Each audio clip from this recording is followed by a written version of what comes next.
Hi, I'm Kirsty. I'm a nutritional advisor for Burns Pet Nutrition. Hello, I'm John Burns from Burns Pet Nutrition. And today we're here to talk to you about inflammation. I think it's worth talking about inflammation because it's so important. In my opinion, it explains the reason why so many health problems occur, and it's inflammation is at the root of them. We're all familiar with acute inflammation: pain, heat, swelling, loss of function, redness. These are the signs of acute inflammation.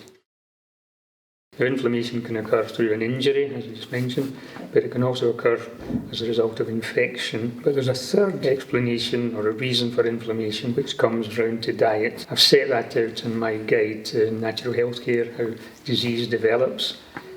Inflammation comes in as stage 2 of 3 in the development of disease.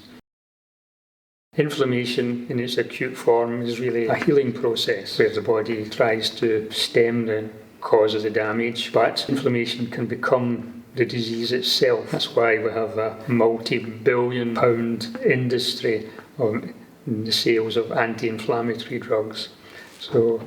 And something that's been very much in the news in recent times was COVID. Inflammation is very often the main result of the viral infection causing cellular damage. Inflammation is at the root of so many health issues, and diet is a cause of inflammation, which is missed, I think. It occurs when there's an imbalance in the diet, overfeeding, wrong kind of food, too much fat, too much protein. When that continues over time, the body reacts, starts to go wrong. Inflammation can cause so many health symptoms, and curbing inflammation is an important way of regaining health. A vicious cycle can sort of begin to develop, and if we don't address that vicious cycle, initially it can start off with milder symptoms and signs, but if we don't address that, it then builds up and can have a huge impact on the vital organs within the system, and that's when we start to see the breakdown of the system then, don't we? Yes, there's 2 types of inflammation. Acute, where we get a flare-up, which can be from an injury or an infection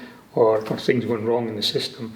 But we can also have chronic inflammation, which grinds away and it's something we're not aware of. And with organ damage, if we look at the liver and the kidneys, by the time we are seeing an outward symptom of that, the kidneys are sort of nearly 70% or can be 70% damaged, and quite often that's irreversible, isn't it? So it's very important to address that at the early stages and prevent that development of disease getting to that stage that we're then seeing an impact on the organs. Kidneys and the liver can function without us being aware of their problem until they've lost 70% of their function, but it's too late by that point, of course. So any disease condition which ends in itis, that's a sign of inflammation. Hepatitis, pancreatitis, gastritis, colitis, bronchitis. The wrong diet can be the cause of that inflammation, and especially over time, the right diet can reverse that and help to regain health. Help to reduce it. And they're all quite common things that you see in veterinary practice. Certainly when you were working in practice, it's quite common for dogs to come in with upset digestion. You say gastroenteritis, colitis. You know, they seem to be quite common and accepted, don't they? So we need to really get to the root cause of what's causing those issues to help reduce the inflammation within the system and prevent that from occurring. Of course, you need to use medication to treat the acute inflammatory process, but avoiding it recurring is where the diet and the daily lifestyle can play such an important role. As they say, prevention's better than cure, isn't it? Yeah, indeed, of course. My recommendation is moderate feeding amounts. Excessive weight is only one symptom of overfeeding. Inflammatory reactions are another. So controlling the feeding amount, high complex carbohydrate, controlled levels of fat and protein, not too much meat. So simplifying the diet as much as possible. Simple diet, yes. Yeah, and keeping things as simple as we can for the system.